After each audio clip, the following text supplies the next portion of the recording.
Hey everyone, how are you all of you? I hope you are doing well. So today we will start our chapter number 4 in social studies and our chapter name is the plateau and the desert regions. तो आज का हमारे lesson का नाम है plateau और हमारे जो कुछ रेगिस्तानी क्षेत्र हैं उनके बारे में हम पढ़ने वाले हैं.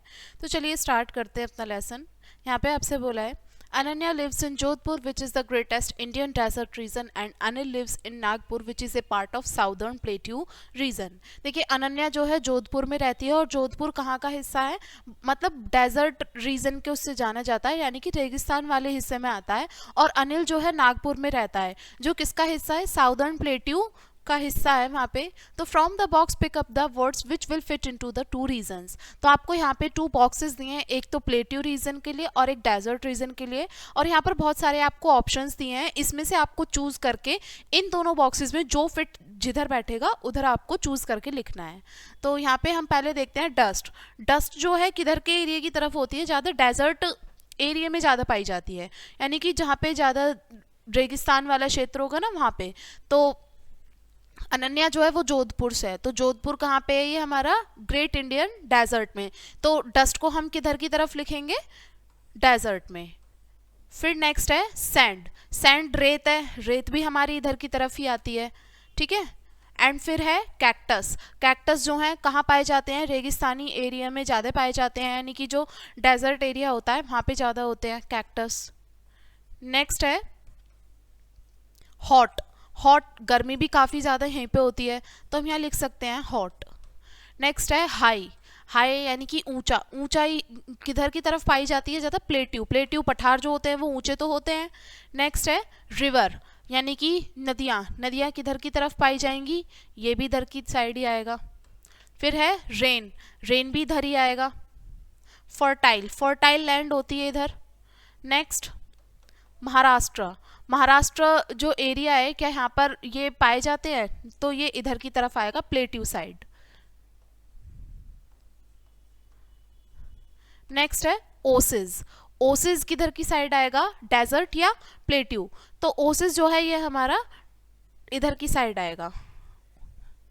नेक्स्ट है हिल्स. हिल्स यानी कि घाटियां. घाटियां किधर पाई जाएंगी, प्लेट्यू साइड में. नेक्स्ट है राजस्थान. और राजस्थान जो है ये हमारा डेजर्ट एरिया में आता है, तो इधर ये इधर की तरफ आएगा. तो अब हम अपना चैप्टर स्टार्ट करते हैं. क्या बोला है यहाँ पे, द साउदर्न प्लेट्यू. पहले हम बात करते हैं साउदर्न प्लेट्यू के बारे में. A plateau is an area of flat land located higher than the land around it. Plateau एक ऐसा एरिया होता है ज़मीन का जो नीचे से काफ़ी उठा हुआ होता है और ऊपर जाके मतलब कैसा रहता है, फ्लैट रहता है. माउंटेन होता तो सिमिलर माउंटेन के जैसे ही है. माउंटेन और प्लेट्यू में बस थोड़ा सा ये डिफरेंस होता है कि माउंटेन जो होते हैं उनके आगे पीक होती है और ये ऊपर से फ्लैट होते हैं, यानी कि इसमें चोटी ना होकर के ऊपर बिल्कुल फ्लैट लैंड होती है, तो उसी को प्लेट्यू बोलते हैं. It is also called a table land. इसको हम टेबल लैंड भी बोल देते हैं. It has an uneven and Rocky surface. इसका मतलब एक तो इकसार नहीं होता सरफेस, और ऊपर से इसका मतलब काफ़ी पत्थरों वाला, इसका चट्टान वाला इसका सरफेस पाया जाता है. The plateau region of India extend from south to the northern plain to the southern tip of India. और जो हमारा पठारी क्षेत्र है भारत में वो कहाँ से किधर की तरफ से कहाँ तक फैला हुआ है, नॉर्दर्न प्लेन के साउथ से लेकर के इंडिया के साउदर्न टिप तक ये फैला हुआ है. There are several hill ranges in the plateau region. और काफ़ी मतलब घाटियों का भी वो आता है, काफ़ी सारी घाटियों की श्रृंखला भी है हमारे प्लेट्यू वाले रीजन में. जैसे Aravalli range in the north west. North west में हमारी जो अरावली हिल्स हैं वो भी इसी का हिस्सा है. Rajmahal hills in the north east. North east में जो राजमहल हिल्स हैं ये भी इसी का एग्जाम्पल है. और ईस्टर्न घाट किधर की तरफ पड़ती हैं, ईस्ट की साइड में, और वेस्टर्न घाट वेस्ट डायरेक्शन में. तो इस तरीके से सारी हमारी कुछ हिल एरिया हैं जो कि हमारे इसी के अंदर आती हैं. देखिए यहाँ पर आप देख सकते हैं ये सारा जो एरिया है ये हमारा ये मतलब सारा मतलब प्लेट्यू रीजन है ये, ठीक है. ये मध्य प्रदेश, महाराष्ट्र, तेलंगाना, कर्नाटका, आंध्र प्रदेश, तमिलनाडु, उड़ीसा, छत्तीसगढ़, ये सारे हमारे मतलब सारा प्लेट्यू एरिया है ये सारा. आगे समझते हैं. The southern plateau of India basically covered the state of Maharashtra, Madhya Pradesh, Chhattisgarh, Karnataka, Tamil Nadu, Andhra Pradesh and Telangana. अभी जो मैंने आपको रीजन मैप में बताए थे ना, वो सारे यही वाले रीजन है कि हमारे जो ये साउदर्न प्लेट्यू है इंडिया का कौन से स्टेट से कहाँ तक फैला हुआ है, आपको यही बताया है। The Narmada river divide the plateau reason into 2 part, और जो नर्मदा नदी है उसने हमारे पठारी क्षेत्र को 2 हिस्सों में बांट दिया है। पहला central highland in the north की तरफ तो सेंट्रल हाईलैंड, और दूसरी तरफ Deccan plateau in the south. Deccan plateau जो है ये सबसे ऊंचे पठारों में से एक माना जाता है जो कि साउथ में है। बात करते हैं पहले सेंट्रल हाईलैंड की। अभी जिन 2 हिस्सों की बात की थी उसमें से पहला हम आज डिस्कस कर रहे हैं the central highland. The Malwa plateau in the central India and the Chota Nagpur plateau in the east make up central highland.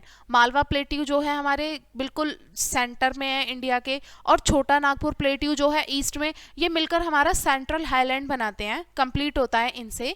और जो रिवर इनसे ओरिजिनेट होती हैं, यानी कि यहाँ से निकलती हैं, स्टार्ट होती हैं, वो कौन कौन सी हैं? वो है Chambal, Betwa and Son. The Chambal and Betwa flow toward the north to join the river Yamuna. Chambal जो नदी है वो, चंबल और बेतवा नदी जो है ये नॉर्थ की तरफ से मतलब होकर के गुजरती हैं और आगे जाके यमुना नदी से मिल जाती हैं। और जो हमारी नदी है जैसे नर्मदा और तापी, ये कहाँ से शुरू होती हैं? ये विंध्या हिल से शुरू होती हैं और ये आगे की तरफ वेस्ट की डायरेक्शन में बढ़ती हैं। The Malwa plateau is bound by the Aravalli hill in the north west and the Vindhya in the south. Malwa plateau जो है ये चारों तरफ से कहां से घिरा हुआ है? अरावली हिल्स है नॉर्थ वेस्ट में, और विंध्या एक मतलब माउंटेन रेंज है जो किधर की साइड है? साउथ में। आगे भी देखें, the Malwa plateau has fine black soil ideal for cotton, sugar cane and oil seed. जो मालवा प्लेट्यू है इस पर जो सॉइल पाई जाती है काफ़ी फर्टाइल होती है, ब्लैक सॉइल होती है, जो कि बिल्कुल आइडल मानी जाती है, बिल्कुल परफेक्ट मानी जाती है कॉटन के लिए, शुगर केन के लिए और ऑयल सीड के लिए।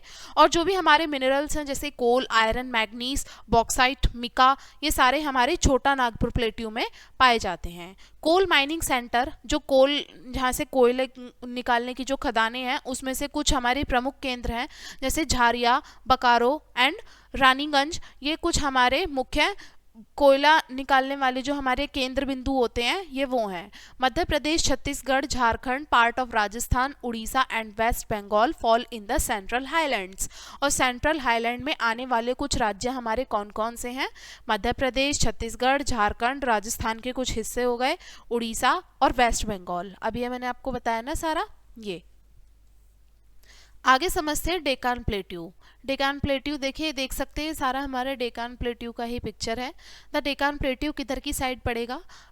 South of the river Narmada and Satpura range, यानी कि जो हमारी नर्मदा नदी है उसके साइड में, और सतपुड़ा की जो वैलीज हैं, घाटियां हैं, उनके उधर की तरफ ही पड़ेगा। Toward the west it is bordered by the long ranges of hill in the western Ghat. और वेस्ट की साइड से ये चारों तरफ से जो वेस्टर्न घाट की जो बाकी सारी घाटियां हैं उनसे ढका हुआ है। The Nilgiri, Anaimalai and Cardamom are some important hill of Western Ghat. और वेस्टर्न घाट में कुछ पाई जाने वाली हमारी कुछ मुख्य घाटियां हैं जैसे कि कार्डमम एंड अनाईमलाई एंड नीलगिरी, ये हैं कुछ। Most of the gold is produced in India from Karnataka. और हमारे भारत का जो भी सोना है वो मुख्यतः कहाँ पर उत्पन्न होता है? कर्नाटका में। आयरन की और मिका की जो मतलब खदानें होती हैं वो कहाँ पाई जाती हैं? इसी पठार में पाई जाती हैं, डेक्कन प्लेट्यू में। और जो eastern ghat border the plateau in hill range are smaller. और जो ईस्टर्न घाट का जो बॉर्डर है प्लेट्यू का, ये हिल रेंज है, ये भी काफ़ी छोटी हैं। आगे समझते हैं the river in the plateau region. और जो नदियां हैं हमारी पठारी क्षेत्रों में उनके बारे में समझते हैं। These plateau area are irrigated by main rain fed river like the Mahanadi, Godavari, Krishna, Kaveri, Narmada and Tapi. और ये जो पठार है इनको मतलब कहाँ से सिंचाई होती है, इनको कहाँ से पानी मिलता है? जो हमारी कुछ बारिश के पानी जिन नदियों में आता है उनको रेन फेड रिवर बोल देते हैं। और उनमें से कौन कौन सी रिवर हमारी फेमस हैं? जैसे महानदी, गोदावरी, कृष्णा, कावेरी, नर्मदा और तापी। इन्हीं नदियों के द्वारा इन पठारों में मतलब इरिगेशन की फैसिलिटी प्रोवाइड हो पाती है। During the monsoon they are full of water and flow rapidly, but dry up the during the hot summer months. और ये जो नदियाँ होती हैं जब मतलब मानसून का सीज़न आता है तो इसमें बहुत सारा पानी होता है इन नदियों में और ये बहुत तेज़ी से आगे बढ़ती हैं, लेकिन जैसे जैसे गर्मियों के गर्म महीने आते हैं ये नदियाँ सूख जाती हैं क्योंकि बारिश का पानी इनको नहीं मिल पाता। The Narmada and Tapi drop into the Arabian Sea. और नर्मदा और तापी नदी जो है ये आगे जाकर के अरब सागर में मिल जाती हैं। Dam have been built across the river for irrigation and production of electricity. इन नदियों के ऊपर बांध भी बनाए गए हैं जो कि सिंचाई के लिए काम आते हैं या बिजली बनाने के काम में आते हैं। The Mettur dam on river Kaveri and the Nagarjuna Sagar dam on Krishna river are two important dam. देखिए कुछ हमारे टू इम्पोर्टेंट महत्वपूर्ण बांधों के नाम बताए हैं, जैसे मेतर डैम जो है ये कावेरी नदी पे बना हुआ है और नागार्जुन सागर डैम जो है ये हमारा कृष्णा नदी के ऊपर बना हुआ है जो कि इरिगेशन फैसिलिटी के लिए और फिर इलेक्ट्रिसिटी प्रोडक्शन के लिए इंपॉर्टेंट है। Eight many places the river from waterfalls the jog fall on the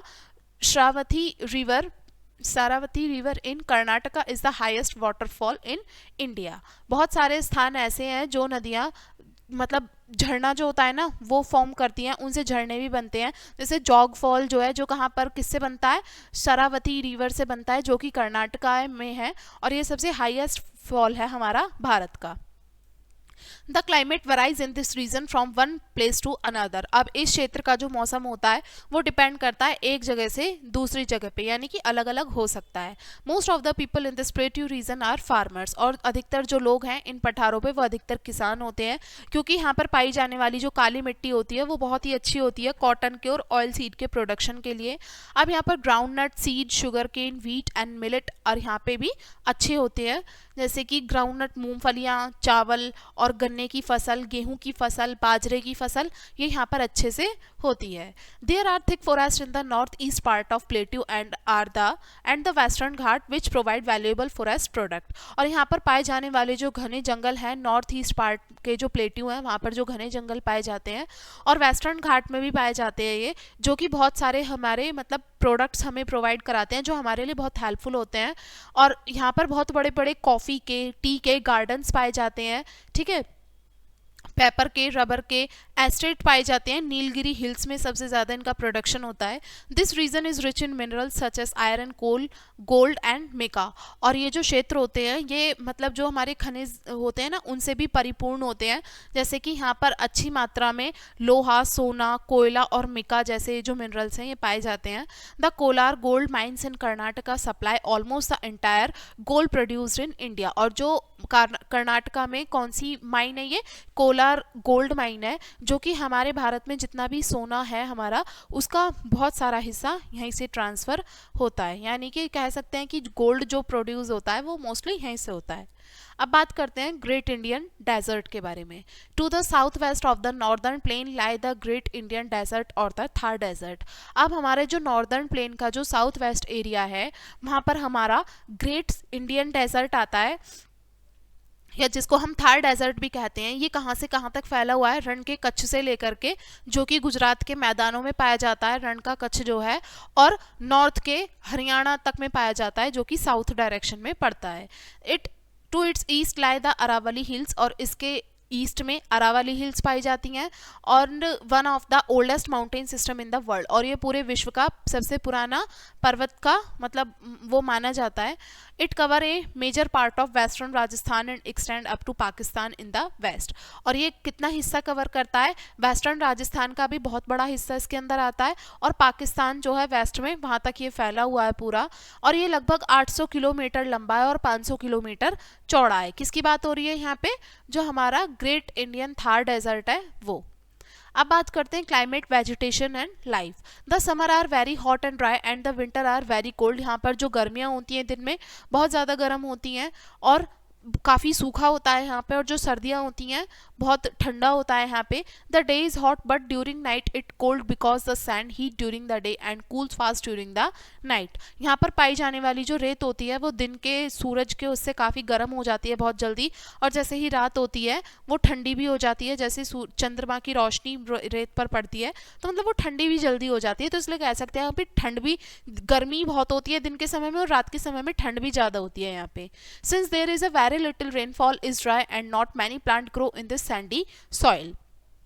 अब यहाँ पर जो है बहुत ही कम बारिश होती है, जिसकी वजह से यहाँ बहुत सूखा होता है और बहुत सारे पौधे भी इस रेतीली मिट्टी में नहीं उग सकते। Scattered bushes and few thorny shrubs are found there. अब यहाँ पर मुश्किल से ही कुछ झाड़ियाँ पाई जाती हैं और कुछ कटीले पौधे होते हैं जो यहाँ पर पाए जाते हैं। As the land is dry and vegetation is scarce, dust storm are common when the hot wind blows.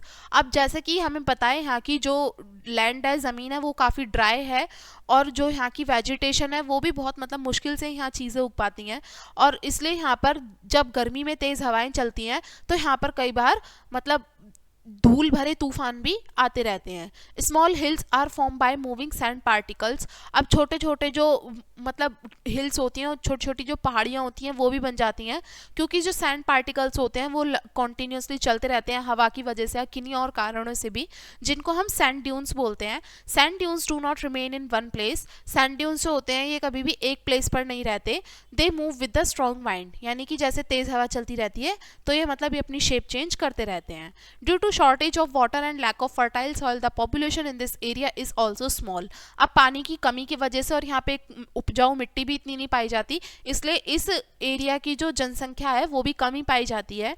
Many people in the desert lead in nomadic life. और बहुत सारे लोग जो हैं यहाँ पर रेगिस्तान में एक मतलब बंजारों का जीवन व्यतीत करते हैं, जो एक स्थान से दूसरे स्थान पर घूमते रहते हैं, और इन्हीं लोगों को हम बंजारा कहते हैं। और कैमल जो ऊँट है यहाँ पे सबसे मुख्य हमारा यानी कि ट्रांसपोर्टेशन का मीन्स है, यातायात का साधन है, यानी कि यहाँ पर ट्रैवल करने के लिए लोग कैमल का इस्तेमाल ज़्यादा करते हैं, और जिसको शिप ऑफ द डेजर्ट यानी कि रेगिस्तान का जहाज भी कहा जाता है। Camels have padded feet and can walk long distance without food and water. Camels के जो फीट होते हैं वो पैडेड फीट होते हैं और ये काफ़ी लंबी दूरी तय कर सकते हैं बिना और खाना और पानी के भी। Water is scarce in the desert, however there are places where underground water come to the surface from and form a pool. अब पानी जो है यहाँ पे कम ही दिखाई देता है। अब हालांकि कुछ जगह ऐसी भी होती हैं जहाँ पे जो ज़मीन का जो भूमिगत जल होता है वो सरफेस पर ऊपर भी आ जाता है और एक पूल क्रिएट कर देता है, और ये पूल को हम कहते हैं oases. Village come and around these oases. अब जो गांव भर में ये जो है ये मतलब चारों तरफ ये ओसेस ऐसे बन जाते हैं। डेट पाम, बबूल, कीकर and thorny shrubs grow here. और जिस वजह से पानी की थोड़ी सप्लाई होने पे भी यहाँ पे खजूर जो होते हैं, बबूल, कीकर और कुछ कटीले जो झाड़ियाँ होती हैं वो यहाँ पर उग जाती हैं। और यहाँ पर पाए जाने में कुछ महत्वपूर्ण शहर हैं जैसे कि Jaisalmer, Jaipur, Ajmer, Jodhpur and Bikaner. The people of this region wear colourful clothes. अब यहाँ क्षेत्र में जो रहने वाले लोग हैं वो काफ़ी रंगीन कलरफुल कपड़े पहनते हैं। The beauty of the desert attract many tourist from India and abroad. अब रेगिस्तान की जो सुंदरता है काफ़ी सारे पर्यटकों को भारत से भी और विदेशों से भी मतलब आकर्षक करती है अपनी तरफ में। और ये जो क्षेत्र है इसमें बहुत सारे तरीके के किले पाए जाते हैं, बहुत अच्छे अच्छे प्लेसेस पाए जाते हैं जो कि राजाओं द्वारा बनाए गए थे, जो राजपूती राजा थे उनके द्वारा बनाए गए थे, एंड शेफ्टियंस के द्वारा भी बनाए गए थे। अब बात करते हैं places of interest. The Thar desert region basically cover the area of Jodhpur, Bikaner and Jaisalmer. जो थार डेजर्ट का जो क्षेत्र है वो बेसिकली जोधपुर, बीकानेर और जैसलमेर के एरिया को कवर करता है। One can C beautiful forts in this cities. और कोई भी इन खूबसूरत किलों को इस शहर में देख सकता है। अब इसके अलावा बहुत सारे अदर प्लेसेस भी हैं जो कि किस में आते हैं, राजस्थान के राज्य में आते हैं। In Jaipur one can see the Hawa Mahal. Jaipur में हम क्या क्या देख सकते हैं, हवा महल, अंबर फोर्ट ये देख सकते हैं। उदयपुर जो है ये एक रॉयल सिटी है जहां पर हम लेक पैलेस देख सकते हैं in the back drop of lake Pichola, और जो कि किधर की तरफ पड़ता है, लेक पिचोला के पीछे की तरफ पड़ता है, ये लेक पैलेस कहते हैं इसको। माउंट आबू जो है ये अकेली हिल स्टेशन है राजस्थान का, जो कि हजारों पर्यटकों को हर साल अपनी तरफ आकर्षित करता है। The Ajmer Sharif Dargah is popular pilgrimage site and so it is called the Pushkar lake and temple. और जो अजमेर शरीफ की दरगाह है ये बहुत ही मतलब ऐसा प्रसिद्ध स्थान है, मतलब काफ़ी लोग आते हैं यहाँ पे हर साल मतलब पूजा करने के लिए, पूजा पाठ करने के लिए। तो यहाँ पर जो है पुष्कर लेक है और यहाँ का टेम्पल जो है ये भी बहुत फेमस है। Beside this famous monument the Thar desert offer various adventurous desert safari for tourist. और इसके अलावा जो बहुत सारे फेमस मॉन्यूमेंट्स हैं और जो थार डेजर्ट है ये भी अलग अलग तरीके के जो एडवेंचर्स हैं वो भी ऑफर करता है। डेजर्ट सफारी हो गई टूरिस्ट के लिए, वो भी ऑफर करता है, ठीक है। Desert festival are also organise regularly attracting tourist from different part of the world. और डेजर्ट फेस्टिवल्स जो होते हैं, रेगिस्तान की तरफ मनाए जाने वाले जो त्यौहार होती हैं, ये भी हज़ारों पर्यटकों को अपनी तरफ आकर्षित करते हैं, जो कि रेगुलरली ऑर्गेनाइज किए जाते हैं वहाँ के लोगों के द्वारा। तो ये हमारा चैप्टर था। अब इस चैप्टर के इंपॉर्टेंट पॉइंट डिस्कस करते हैं। The first point says a plateau is an area of flat land located higher than the land around it. Plateau एक ऐसा एरिया होता है फ्लैट लैंड का जो कि काफ़ी ऊंचाई में, काफ़ी ऊपर की तरफ होता है, लेकिन ऊपर का जो एरिया होता है वो फ्लैट होता है। The Narmada river divide the plateau reason into two parts. जो हमारी नर्मदा नदी है उसने हमारे पठारी क्षेत्र को दो भागों में डिवाइड कर दिया है। पहला सेंट्रल हाईलैंड एंड नॉर्थ की तरफ में, और डेक्कन प्लेट्यू साउथ की तरफ में। अब the Deccan plateau lie toward the south of river Narmada and Satpura range. दो डेक्कन प्लेट्यू है ये किधर की तरफ पड़ता है, जो हमारी नर्मदा रिवर है उसके साउथ की तरफ और सतपुरा रेंजेस की तरफ। To the south west of northern plain lie the great Indian desert. और जो हमारी नॉर्दर्न प्लेन है उसके साउथ वेस्ट में हमारा ये great Indian desert, Thar desert आता है। तो ये हमारा चैप्टर था एंड आई होप आपको लेसन समझ में आ गया होगा। वीडियो को ही पेंड करेंगे एंड थैंक्स फॉर वॉचिंग।